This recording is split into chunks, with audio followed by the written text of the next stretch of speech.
I just saw you were logging out, so I thought I'd stop by and give you something. A little welcome gift. We give awards to our top-notch employees for doing quality work. And they're nice to have since there's no official bonus scheme here. I already have about 11 or so. Oh. Bonjour? Of course. I'll pass it on. Well, looks like Olivier wants to meet with you. It's exciting. Follow me. It's on the top floor, so it's not hard to find. But the rest of this building can be confusing to first-timers, so we had the tools team whip up a great map application. Check your communicator. I added a waypoint to Olivier's office. Should be easy to find.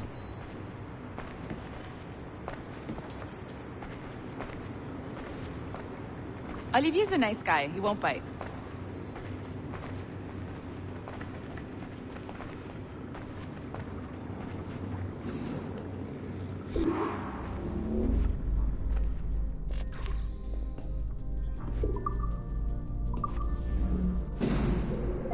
Hello? Hi? Testing, testing. Is this thing working? This is John from IT. We met earlier. I was calibrating your Animus. I'm sort of the, Scotty of this Abstergo Enterprise. In charge of all the techie stuff. Do you have a minute? Oh. Ah, damn it. The tracker says you're on your way to Olivier's office. Ah, all right. I'll ping you when you're done. I have a favor to ask.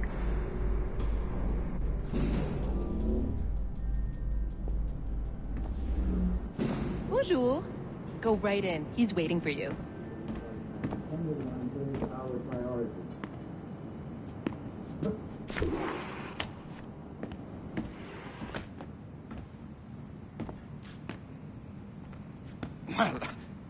Well, unless you are specifically ordering me to abandon it, I won't jeopardize our flagship project. Edward Kenway is the... But this is how Hollywood got its start, right? With pirate movies. Douglas Fairbanks, Errol Flynn, and now we have access to the real deal.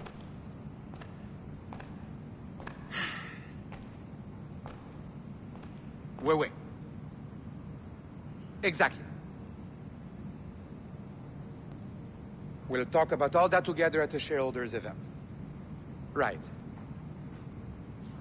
Looking forward to seeing you too. Take care, Laetitia. Salut! Hi! Thanks for coming in. I know you're busy. So I reviewed some of your data. Pretty raw stuff. Obviously, we need to scrub off some of the dirt to make it family-friendly. Maybe give Edward a voice like James Bond or something. More of a ladies' man. A beautiful city, no? So the main reason I asked you here concerns something called the observatory. It's been mentioned a few times in the footage you found. I'd like to encourage you to focus on locating this specific set of memories as soon as possible. If it were up to me, on s'en crisse. I wouldn't bother. But some bigwigs at Abstergo Industries have been hounding me for days. So, follow whatever leads you find, and hopefully we can... Oh, incoming call. I have to take this.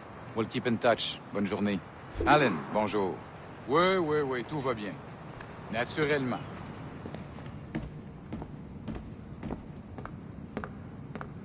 Pas vraiment.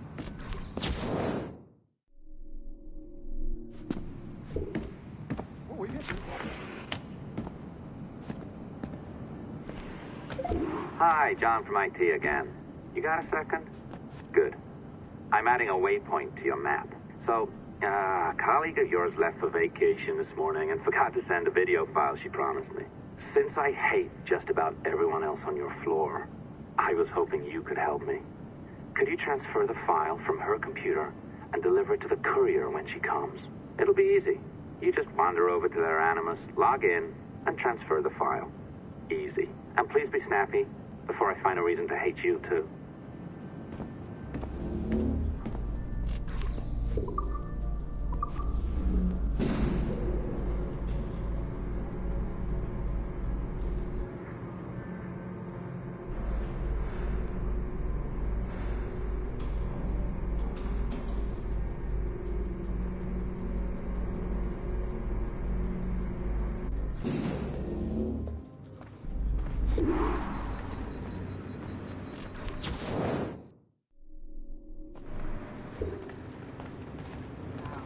going to change everything.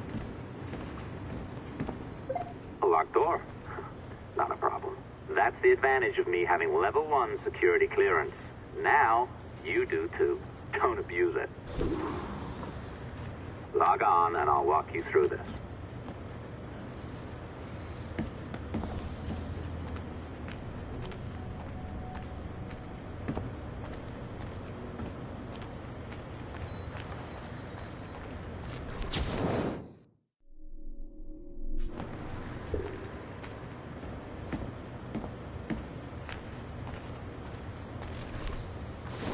Now, you need to bypass the core to find the data inside. Once you reach it, your communicator will download it automatically. You need to find your way around the core to reach the data inside.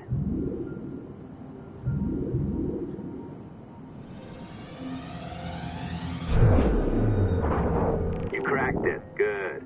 The file should be downloading. I set up a database for any data you find. Just look for the My Files section in your communicator, and you'll be redirected right away. Everything you download will be found in there. Protected by a firewall, of course. December 23rd, 2012. Sample Recovery Unit Team Lead Fisher Case reporting on Subject 17, Desmond Miles. The subject was deceased and unattended.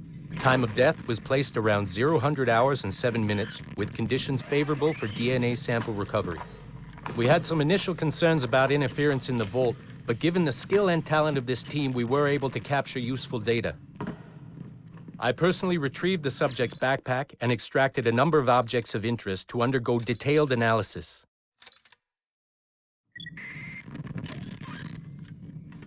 The subject displayed burns to the right hand, severe enough to fuse the bones, indicating some kind of spontaneous, intense burn trauma. Honestly, we've never seen anything like it before. Head, neck, and torso remained in good condition.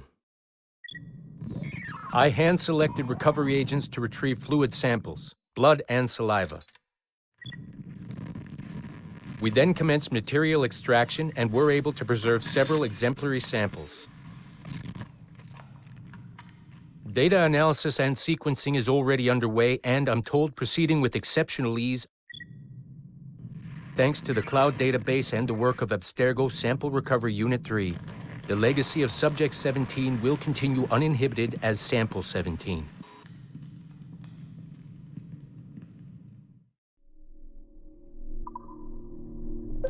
Oh, you're better at this than I'd hoped. Now zip on down to the lobby. Come on. See that file you acquired? I wouldn't recommend watching it. I mean, you could, but it's unpleasant. So once you hand it off, just pretend this never happened, okay? Otherwise, you'll just go to bed feeling sad. Anyway, the courier should be waiting downstairs. She's been here a while. I suppose it goes without saying, just because you now know how to hack all your colleagues' computers, it doesn't mean you should. I mean, not every day, right? No, seriously, though, that's illegal, so don't be a dick. Unless that's your nature.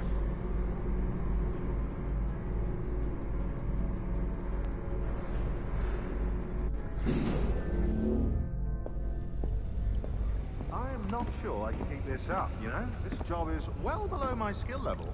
Yeah, well, your copy is shit. You could use some practice. What? No. I followed that recipe to the letter. It's an art, Sean, not a science.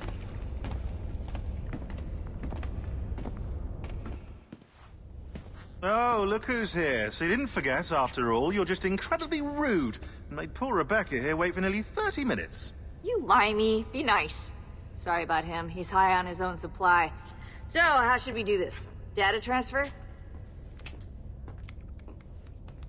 Great. That should do it. We'll email you the receipt. Till next time. Take care, Sean. Bye-bye, yes, bye. And don't expect any more free coffee. Arrogant. She's great, isn't she? Hey, I just got word the courier has come and gone. Wonderful, you're a miracle. No, that's an exaggeration. You're not a miracle. You're an employee, doing a job. But thanks for helping out. Anyway, thanks. Have fun pirating.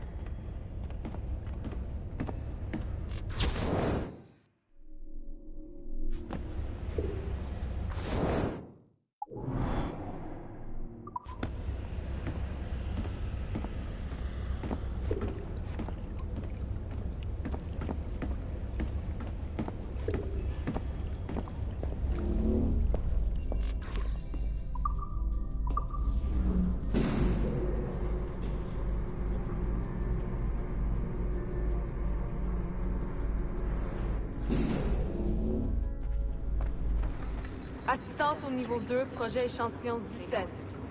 Support to the second floor, sample 17 project.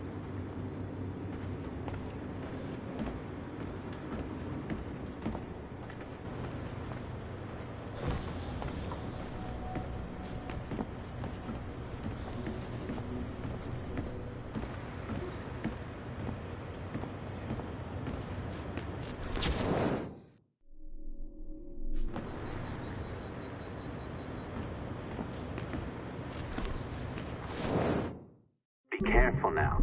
As the data moves, there are security programs constantly monitoring the data flow. You need to sneak past them, or they will destroy your data and send it back home.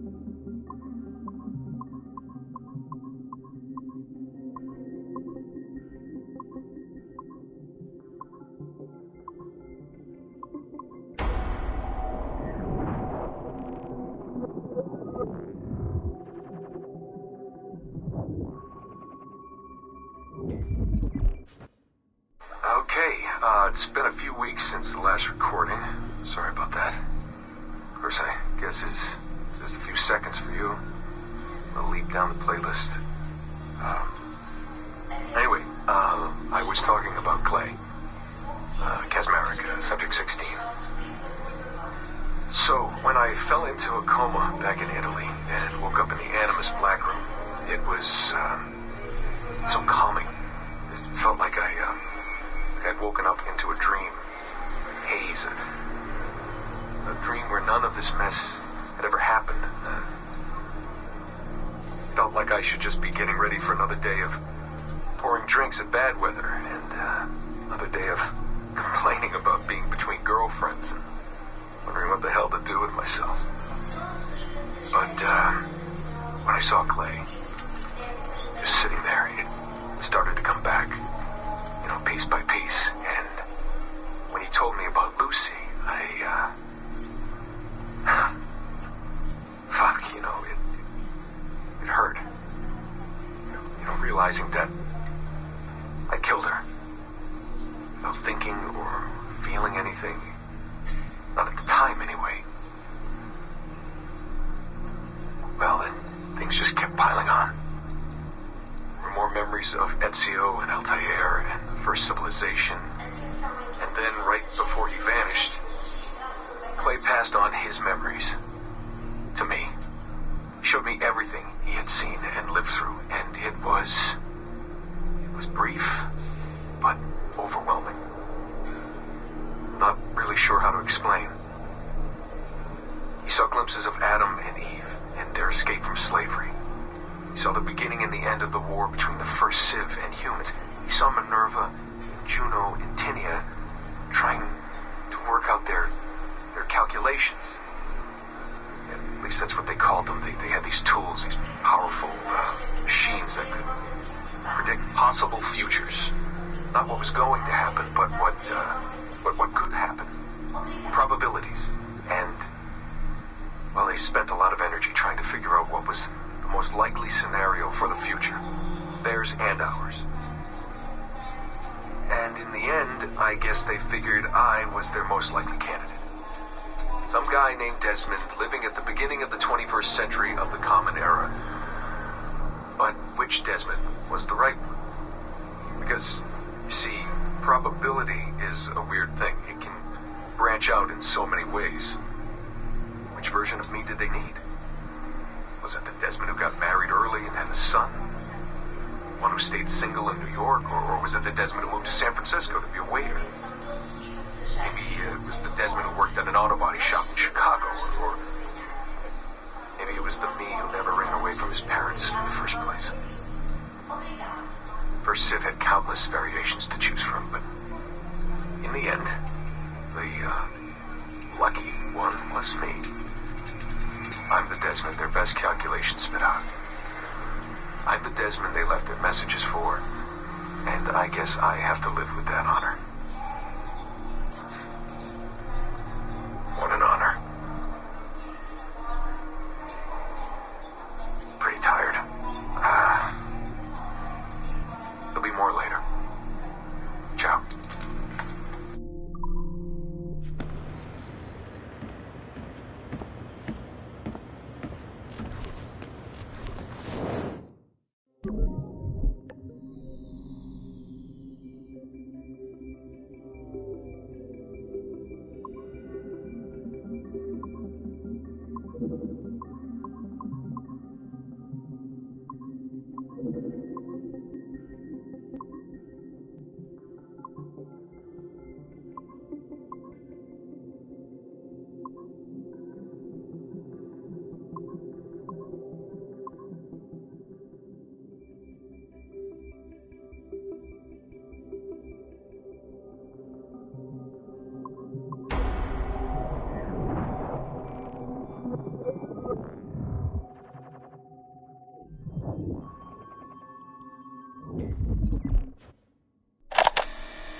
I have now resumed the practice of dressing as a man, and have put off my woman's dress.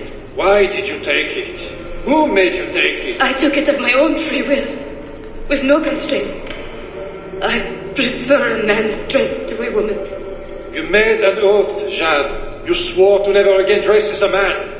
I never meant to swear that I would not resume the practice. Why have you done so? Because it is more lawful and suitable for me to return to the practice of wearing a man's dress, being always among men, than to have a woman's dress. I have resumed it because a promise made to me has not been. How is he? Hour 3, doing well. Are we still in 18th century Hungary? No. His connection is so stable, he's jumped between a few ancestors today. We're in 15th century France now. Turns out he's related to one of Joan of Arc's executioners. Surprise. Eileen, yesterday Vidic asked me to help him work out some of the bugs in his audiovisual renderer, and I told him... No. Come on, Satish, not you. It wouldn't be permanent. A few months at most. Months? That will kill every ounce of momentum we have. It won't, I promise. Honestly, I think this could help us. If I can get a look at what these people are doing, we could... Come on. He's trying to pull you over to his side. Don't you see that? He's luring you with quick victory and prestige. That's not what this is about, honestly. I need to get back to work. Eileen, I'm sorry. Do what you must. I'll survive.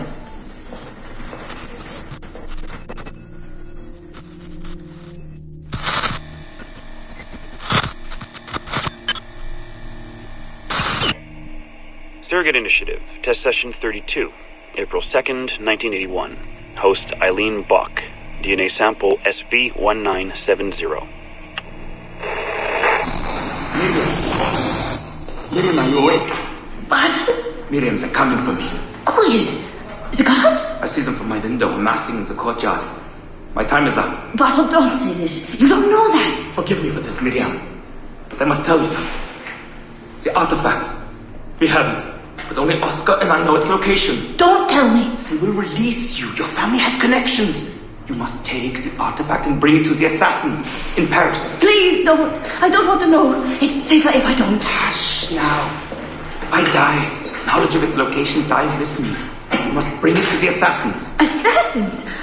I don't understand. The spire of St. Petrus. No, I don't want to hear. Sound 7! Stand!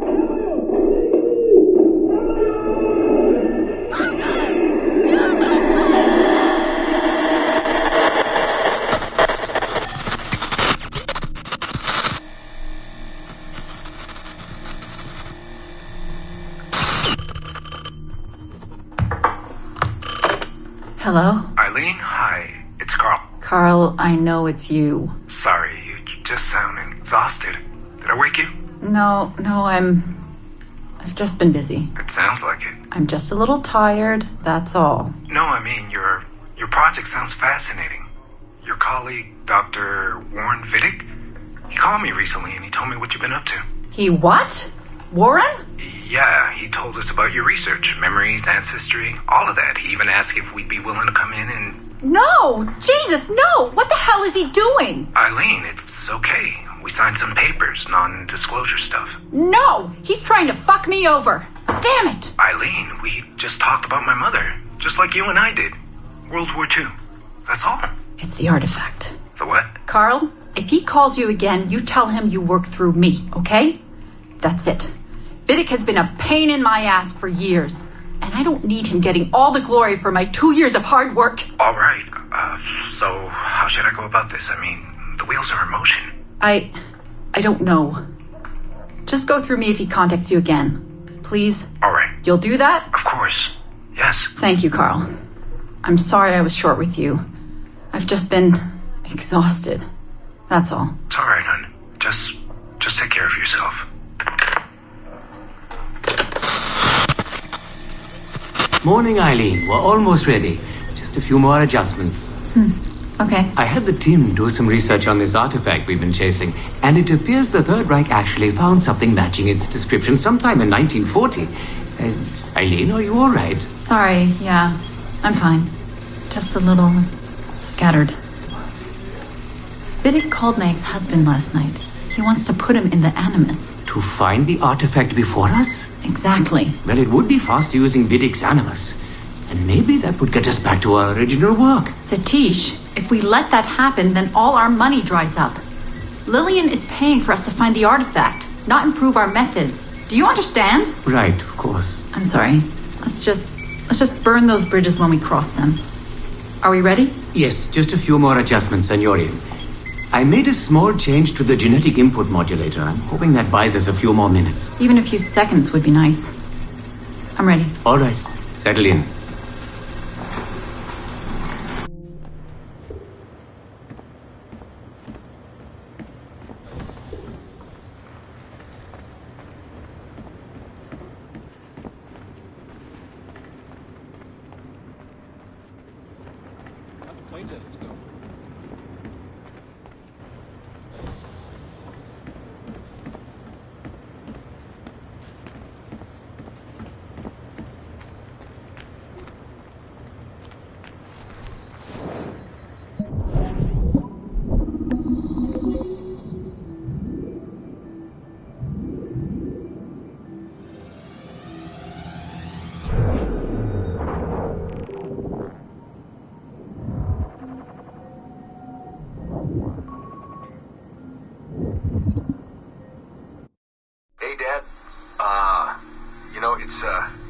It's funny. I have this memory of you, one I keep coming back to, and I always think about it when I'm working or just before going to bed, because it sort of calms me, I guess. I was 14, I think, and you were trying to teach me how to walk with a light step. Remember that? How to be mindful of how much noise I made when I moved around. Simple stuff. Stuff I understand now, but back then, I gotta tell you, I thought you were just being an asshole. You told me you were gonna go up to your room and sit with your back to the door and read a book. And you wanted me to wait at least 15 minutes and then sneak up there and tap you on the shoulder without you knowing. I even remember the book you were reading at the time, the one by Captain Johnson. And you warned me that if you caught me, we'd have to start all over. Then you went upstairs. And I waited. I waited, and I waited, and I waited. I waited 4 hours before deciding to go up. And even then, it took me 20 minutes to get to the foot of the stairs. And another 30 to get up them. And then 10 to get down the hall. And there I was at the door and peeked into your room. And I was so hoping that you'd be asleep. But no, you were still reading. And I just about shit myself. But 10 minutes later, I was just 5 feet away from you. And that's when I remember setting my foot down, and you flinched. Ever so slightly. You flinched. I thought maybe I'd imagined it, but I knew you'd heard me. You didn't say anything. You just checked your watch, you reached for your drink, you took a sip, and then you kept reading. But I knew I'd failed. You didn't say anything. I didn't understand why. Then I lunged and tapped you on the shoulder, and you turned around, and oh, fantastic, you said, and you scooped me up, and you gave me a big hug, and I didn't say anything. But Dad, I was so pissed off. I wanted to scream at you. I'd failed, and you knew it, but you said nothing. And I stayed mad for weeks. I thought you were patronizing me. That maybe you decided right there that I was never going to be the man you wanted me to be.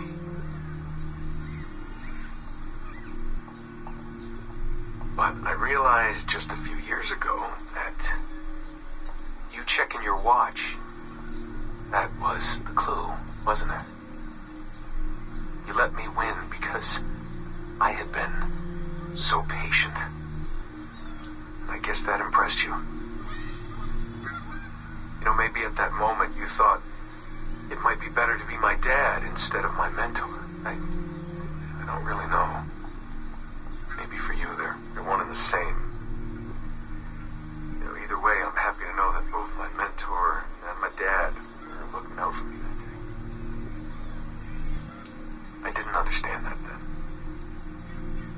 I think I do now.